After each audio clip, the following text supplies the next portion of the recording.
ஒரு நாட்டோட பிரதமர் எப்படி இருக்கணும் அப்படிங்கிறதுக்கு நம்ம நாட்டோட பிரதமர் நரேந்திர மோடி அவர்கள் தான் ஒரு சிறந்த உதாரணம் அப்படின்னு சொல்லலாம். எப்படி அப்படின்னா, இப்போ நமக்கு ஆல்ரெடி எல்லாத்துக்கும் தெரியும், ஈரான் அமெரிக்க போர் காரணமாக பல நாடுகளில் பதற்றம்.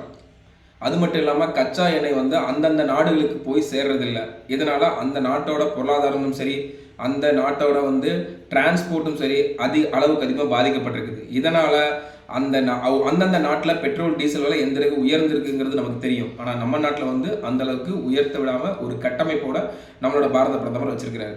ஸோ எக்கனாமிக்கலாக நம்ம எந்த ஒரு ப்ராப்ளத்தையும் ஃபேஸ் பண்ணிடக்கூடாது ஃபியூச்சரில் அப்படிங்கிறதுக்காகவும், அப்புறம் பார்த்தீங்கன்னா ஒரு நாட்டோட நட்புறவை நம்ம மெயின்டைன் பண்ணணும் அப்படிங்கிறதுக்காகவும் இப்போ நம்ம நாட்டோட பிரதமர் 5 நாடுகளுக்கு அரசு முறை பயணமாக போயிருக்கிறார்.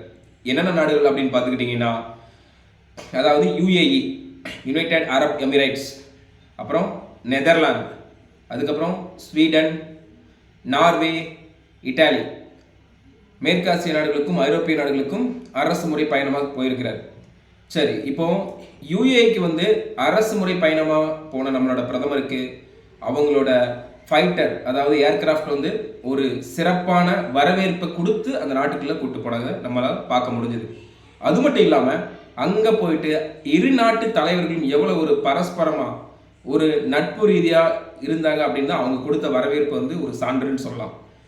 அந்த நாட்டோட தலைவர்களுடனும், அந்த நாட்டோட மன்னர்களுடனும், அந்த நாட்டு அரசு தலைவர்களுடனும் நம்ம பிரதமர் உரையாடுறார். நாட்டோட வளர்ச்சி, பாதுகாப்பு மற்றும் தொழில்நுட்ப துறைகளில் எப்படி சிறந்து விளங்குது அப்படின்னு கலந்துரையாடல் சிறப்பாக முடிக்கிறார். அதை முடிச்சுட்டு சில ஒப்பந்தங்கள்லேயே நம்ம இந்தியா யுஏ ஒப்பந்தங்களில் கையெழுத்தாகுது. என்னென்னா, பெட்ரோலிய பொருட்கள், அதாவது பெட்ரோல் மற்றும் எல்பிஜி விநியோகம் ப்ராப்பராக இருக்கணும், அது சிறந்த முறையில் விநியோகம் இருக்கணும் அப்படிங்கிற அடிப்படையில் ஒரு ஒப்பந்தம் கையெழுத்தாகுது. அது மட்டும் இல்லாமல் குஜராத்தில் பார்த்தீங்கன்னா கப்பல் பழுதுபார்ப்பு மையம் அமைக்கப்பட வேண்டும் அப்படிங்கிற ஒரு ஒப்பந்தமும் கையெழுத்தாகுது. $5 பில்லியன், அதாவது $5 பில்லியன் யுஏஇ இந்தியாவில் இன்வெஸ்ட்மெண்ட் பண்ணுறாங்க அப்படிங்கிற ஒரு ஒப்பந்தம் கையெழுத்தாகுது. அப்புறம் பார்த்தீங்கன்னா 30 பில்லியன் பேரல் இந்தியாவில் சேமித்து வைக்கிறதுக்கான கச்சா எண்ணெயை இந்தியாவில் சேமித்து வைப்பதற்கான ஒரு ஒப்பந்தமும் கையெழுத்தாகுது. இது அவசர காலங்களில் பயன்படுத்த முடியும், எந்த ஒரு சிக்கலும் ஏற்படாது. ஆல்ரெடி இது 5 பில்லியனாக இருந்தது, இப்போ 30 பில்லியனாக மாற்றுறாங்க.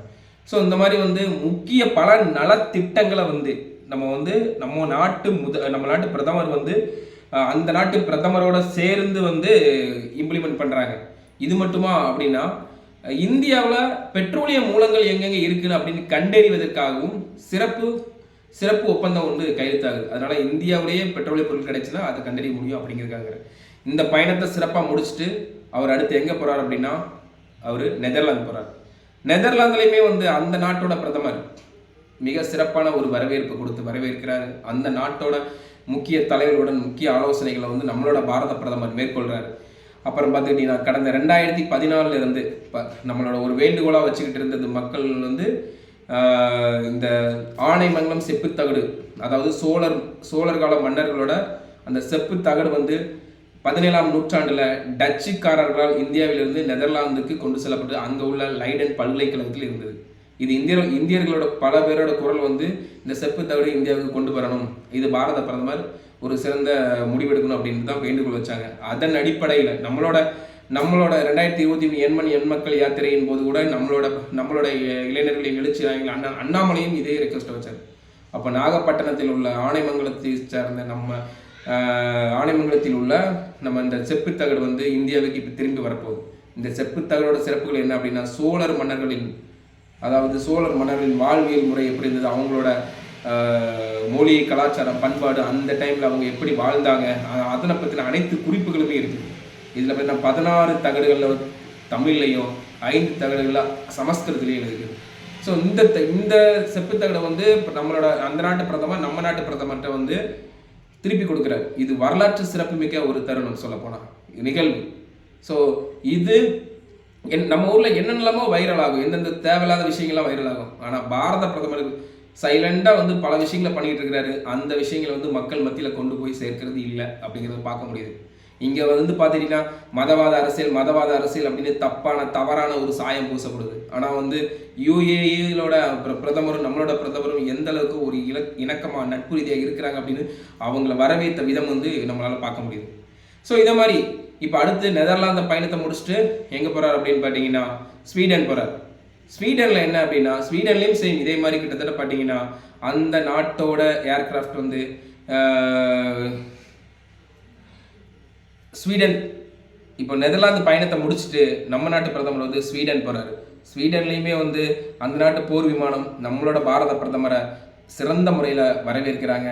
அந்த நாட்டோட பிரதமர் அங்கே கிறிஸ்டன்டன் நெதர்லாந்து பயணத்தை முடிச்சுட்டு அடுத்ததை பார்த்துட்டிங்கன்னா ஸ்வீடன் போகிறார். ஸ்வீடன்லேயுமே அந்த நாட்டு பிரதமர் நம்ம நாட்டு பிரதமரை சிறப்பான முறையில் வரவேற்பு கொடுக்குறார். அந்த நாட்டு போர் விமானங்கள் வந்து நம்மளோட பிரதமரை அதாவது நம்ம நாட்டு பிரதமரை வந்து அந்த நாட்டை ரீச் பண்ணுறதுக்கு முன்னாடியே அந்த போர் விமானங்கள் பாதுகாப்பாக வந்து அவங்க நாட்டுக்கு கூட்டு போகிற அளவுக்கு நம்ம வந்து ஒரு சிறப்பான வரவேற்பு பார்க்க முடிஞ்சுது. அவர் வந்து ஒவ்வொரு பகுதியிலுமே நம்மளோட இந்திய வம்சாவளியை பார்க்குறாரு. அவங்களும் சிறப்பான ஒரு வரவேற்பை கொடுக்குறாங்க. அங்கே இந்திய அதாவது நம்மளோட கலாச்சாரம் சார்ந்த நடனங்களாகட்டும் அங்கே ஒவ்வொரு பகுதிகளிலுமே வந்து சிறப்பாக அதை வந்து வரவேற்பு மூலம் கொடுக்குறாங்க நம்மளோட வம்சாவளிகளும் சரி அந்த நாட்டு பிரதமரும் சரி. ஸோ ஸ்வீடன் பார்த்தீங்கன்னா அங்கே வந்து மேற்கு வங்காளத்தை சார்ந்த ரவீந்திரநாத் தாகூர் ஒரு எழுத்தாளர் அவர் எழுதி வச்ச அந்த நாவல், அதாவது அவர் கையெழுத்து போட்ட ஒரு புத்தகம் வந்து அது அந்த நாட்டுக்கிட்ட இருந்தது, அதை வந்து இப்போ திருப்பி கொடுக்குறாங்க. அப்போ இந்த மாதிரி பல விஷயங்களை வந்து தொடர்ந்து நம்மளோட பாரத பிரதமர் வாங்கிட்டு வர்றாரு. அப்போ அதுக்கப்புறம் என்னென்ன நம்ம டிஸ்கஸ் பண்ணப்படுதுன்னா ஒரு அந்த நாட்டோட நம்ம இரு நாட்டோட பாதுகாப்பு வளர்ச்சி, அதுக்கப்புறம் வந்து உற்பத்தி, அப்புறம் இந்த பயங்கரவாதத்துக்கு எதிராக இரு நாடுகளும் வந்து நம்ம வந்து குரல் கொடுக்கணும் அப்படிங்கிறத பற்றியும், அப்புறம் பார்த்துக்கிட்டிங்கன்னா பகல்காம் அட்டாக்குக்கு வந்து நம்மளோட இந்த ஸ்வீடன் அரசு இந்தியாவுக்கு உறுதுணையாகவும் ஆதரவு கரங்களும் கொடுத்ததுக்கு மிக்க நன்றி அப்படின்னு சொல்கிறாரு. அது royal order of the polar star அப்படிங்கிற ஒரு விருதை அந்த நாட்டு இளவரசி விக்டோரியாவால் வழங்கப்படுது நம்மளோட பாரத பிரதமருக்கு. அப்புறம் அடுத்து வந்து பார்த்தீங்கன்னா இந்த நாட்டு பயணத்தை சிறப்பாக முடிச்சுட்டு எங்கே போகிறாருன்னா நார்வே போகிறார். அங்கே நார்வே நாட்டு பிரதமரை மீட் பண்ணுறாரு. அந்த நாட்டோட தொழில்நுட்பங்கள் வளர்ச்சி எக்கனாமிக்காக வந்து எந்த அளவுக்கு இருக்கிறாங்க, அந்த மக்களோட பாதுகாப்பு எப்படி இருக்குன்னா அந்த நாட்டோட விஷயங்களை பற்றி எல்லாமே ஒரு சிறப்பான முறையில் கலந்துரையாடல் நடக்குது. அதை முடிச்சதுக்கப்புறம் அந்த நாட்டுக்கு கிட்டத்தட்ட பார்த்தீங்கன்னா நார்வே நாட்டுக்கு நம்மளோட இந்திய பிரதமர்கள் பார்த்தீங்கன்னா 43 ஆண்டுகளுக்கு அப்புறம் நம்மளோட பிரதமர் போகிறார். நம்மளோட பிரதமர் நம்ம நரேந்திர மோடியே ஃபர்ஸ்ட் டைம் வந்து நார்வே நாட்டுக்கு போகிறாரு. இப்போ அந்த சில விஷயங்கள் முக்கியமான ஒரு உச்சி மாநாடு நடக்குது. அதில் ஒரு 5 நாடுகள் வந்து கலந்துக்கிறாங்க. ஐஸ்லாந்து, பின்லாந்து, அப்புறம் வந்து டென்மார்க், இந்த மாதிரி நாடுகள் எல்லாமே கலந்துக்கிறாங்க. அதனை தொடர்ந்து அங்கேயுமே அந்த நாட்டோட வளர்ச்சி எப்படி இருக்குது, பாதுகாப்பு, அப்புறம் வந்து நம்ம வணிகத்தில் எந்த அளவுக்கு பண்ணுறோம் அப்படின்ற மாதிரி முக்கிய பல கையெழுத்துகளும் இடப்படுகிறது. அப்புறம் பயங்கரவாதத்துக்கு வந்து இரு நாடுகளும் முக்கியமாக எதிர்ப்பு தெரிவிக்கணும், இது இரட்டை வேடம் போடக்கூடாது, பயங்கரவாதத்தை நம்ம எதிர்க்கணும் அப்படிங்கிற ஒரு முக்கியமான விஷயமும் வந்து நார்வே நாட்டோட நம்ம பரஸ்பரமாக கையெழுத்தாகுது. ஸோ இந்த மாதிரி இந்த நார்வே நாட்டு பயணத்தை வெற்றிகரமாக முடிச்சுட்டு ஃபைனலாக வந்து இட்டாலி போய் சேர்ந்துருக்கிறாரு. இட்டாலியிலையும் வந்து ஒரு அருமையான வரவேற்பு கொடுக்கப்பட்டிருக்குது. அங்கேயும் இந்திய வம்சாவளிகள் வந்து சிறப்பான வரவேற்பை கொடுக்குறாங்க. இப்போ அங்கேயும் பாரம்பரிய கலாச்சார நடனங்கள் ஆகட்டும், ஒவ்வொரு நாட்டுக்கு போகும்போதும் இந்திய கலாச்சார பாரம்பரிய நடனங்கள் மூலமும் நம்மளோட பாரத பிரதமர் வரவேற்கப்பட்டாருங்கிறது கூடுதல் சிறப்பம்சம். இப்போ அடுத்த ஃபோக்கஸ் நம்மளோட எதை பற்றி இருக்கும் அப்படின்னா 2028-29 வந்து நம்மளோட வணிகம் சார்ந்தும் வளர்ச்சி சார்ந்தும் பாதுகாப்பு சார்ந்தும் இருக்கும் இட்டாலியில் அப்படிங்கிறத பற்றியும் அந்த நாட்டோட ஒரு சிறப்பான கலந்துரையாடலும் சில ஒப்பந்தங்களும் கையெழுத்தாகுது. இந்த மாதிரி நம்ம நாட்டோட பாதுகாப்புக்காகவும் நம்ம நாட்டோட வளர்ச்சிக்காகவும் நம்ம நாட்டோட தொழில்நுட்பத்தில் அடுத்த லெவலுக்கு போகணுங்கிறதுக்காகவும் அப்படின்னு பல ஒப்பந்தங்களை பல்வேறு நாடுகளிலிருந்து தொடர்ந்து பயணித்து அந்த நாடுகள்லாம் எப்படி சிறந்து செயல்படுது அப்படின்ட்டு இப்போ சில நம்ம நாடு பாட்டினா கிட்டத்தட்ட வந்து இப்போ 1947 சுதந்திரமே கிடச்சிது. ஆனால் சில நாடுகள் வந்து அதுக்கு முன்னால் 100 வருஷமோ 200 வருஷமோ 300 வருஷம் முன்னாடி சுதந்திரம் கிடச்ச நாடுகளாக இருக்குது. அப்போ அந்த நாட்டுக்கு பயணம் செஞ்சு அந்த நாட்டோட வாழ்வியல் முறை எப்படி இருக்குது, தொழில்நுட்பத்துறை எப்படி இருக்குது, அவங்க எப்படி வந்து நம்ம அந்த நாட்டோட கட்டமைப்பை வச்சிருக்கிறாங்க அப்படின்னு நிறைய விஷயங்களை பொதுவாக இனோவேஷன்ஸாக ஐடியாஸை வந்து நம்ம எடுத்துக்கிட்டு நம்ம இந்தியாவில் வந்து இம்ப்ளிமெண்ட் பண்ணி அது வெற்றிகரமாகவும் சில இடத்துல பண்ணிக்கிட்டு இருக்காங்க. ஸோ அதே மாதிரி தகுதியான திறமையான ஒரு லீடர் இந்த மாதிரி இருந்தால் நிச்சயம் இந்தியா வல்லரசு ஆகிறது யாரும் தடுக்கவே முடியாது. இந்தியா வல்லரசு பாதையை நோக்கி பயணித்து கொண்டிருக்கிறது. நாம் ஒவ்வொருமே நம்மளோட பங்களிப்பை கொடுக்கணுங்கிறத வேண்டி விரும்பி இந்த டைமில் நான் கேட்டுக்கிறேன்.